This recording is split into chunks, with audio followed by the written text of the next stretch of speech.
नमस्कार. आज आपण बघत आहात रामराज्य स्टार टी व्ही न्यूज वाहिनी. रामराज्य स्टार टी व्ही न्यूज वाहिनीमध्ये आपले स्वागत करतो. आज आपण देवळा तालुक्यातील डोंगरगाव या गावात आलेलो आहोत. तर जबरदस्त गर्दी आहे आणि आपण त्यांच्या मुखातून जाणूया की लोकशाहीचा गजर कशा पद्धतीने.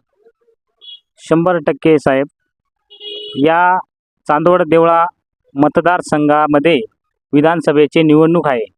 या विधानसभेच्या निवडणुकीमध्ये अतिशय खेळामेळाच्या वातावरणामध्ये लोकशाहीचा गजर मोठ्या प्रमाणात आज पाहायला मिळाला.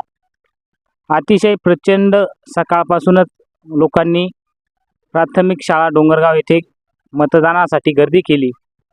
या ठिकाणी महिलांचा सुद्धा खूप प्रतिसाद होता. महिलांची आत्तासुद्धा तुम्ही पाहिलं तर आता जवळजवळ 4:30-5 वाजत आले तरी महिलांची खूप गर्दी आहे, पुरुषांची गर्दी आहे.